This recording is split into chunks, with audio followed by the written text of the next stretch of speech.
Normal delivery यानी कि vaginal child birth के प्रोसेस को स्टेप बाय स्टेप जानते हैं। पहला स्टेप 12 से 18 घंटे का रहता है।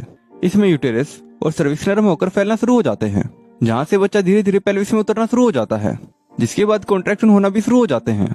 ये कॉन्ट्रैक्शन धीरे धीरे तेज होते हैं और ये 5 से 20 मिनट के बीच होते ही रहते हैं, जिससे कमर में दर्द और मरोड़ लगातार रहते हैं।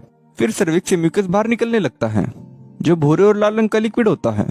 इस स्टेप में पानी की थैली फटती है, जिससे बहुत सारा लिक्विड निकलता है या फिर बूंद बूंद करके भी टपकता है।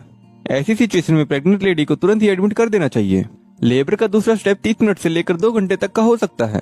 इस स्टेप में सर्विक्स 10 सेंटीमीटर तक फैल जाती है और सर्विक्स से बच्चे का सिर बाहर बर्थ कैनाल में आने लगता है। कॉन्ट्रैक्शन होने पर माँ को जोर लगाने के लिए कहा जाता है।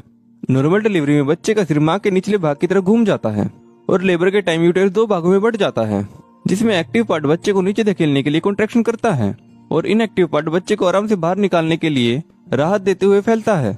बच्चे के सिर का ऊपरी भाग देखने को क्राउनिंग कहते हैं। कॉन्ट्रैक्शन में माँ जोर लगाती रहती है और बच्चा बर्थ कैनाल से बाहर आने लगता है और बर्थ कैनाल से बाहर निकलते समय बच्चे का सिर लंबा हो जाता है। बच्चे का ये लंबा सिर कुछ ही दिनों में सिर की हड्डियों के सही जगह पर बैठने से बच्चे का सिर नॉर्मल हो जाता है। बर्थ कैनाल से बच्चे का सिर बाहर निकलने के बाद सिर और कंधे घूमना शुरू कर देते हैं, जिससे कंधों को बर्थ कैनाल से निकालने में आसानी हो जाए। माँ के पेल्विस के अनुसार बच्चे के कंधे एक एक करके बाहर निकलते हैं। बर्थ कैनाल से जब कंधे बाहर निकल आते हैं तब बच्चा आसानी से बाहर निकल आता है। बच्चे को बाहर निकालने के बाद बच्चे से जुड़ी गर्भ नल को भी काट दिया जाता है और थर्ड एंड लास्ट स्टेप में धीरे से प्लेसेंटा को बाहर खींच लिया जाता है। इस तरीके से एक हेल्दी बच्चे का जन्म होता है।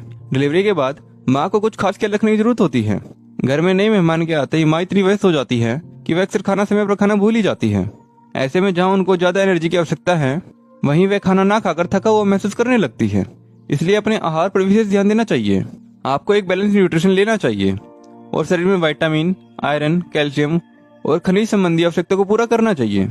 आपके लिए नींद बहुत ही महत्वपूर्ण है। फिर भी विडंबना यह है कि एक बार नवजात शिशु होने के बाद नींद और आराम नहीं मिल पाता है।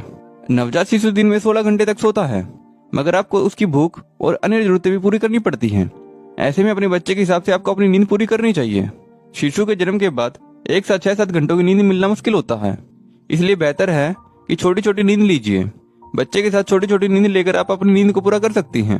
तो डिलीवरी के बाद आपको इन बातों का ख्याल रखना चाहिए, तभी आपकी और आपके बच्चे की हेल्थ ठीक रहती है। आशा करते हैं आपको वीडियो पसंद आई होगी। वीडियो पसंद आई तो वीडियो को लाइक जरूर कर दीजिएगा और जितना हो सके ज्यादा से ज्यादा लोगों को शेयर कर दीजिए। मिलते हैं नेक्स्ट वीडियो में। धन्यवाद।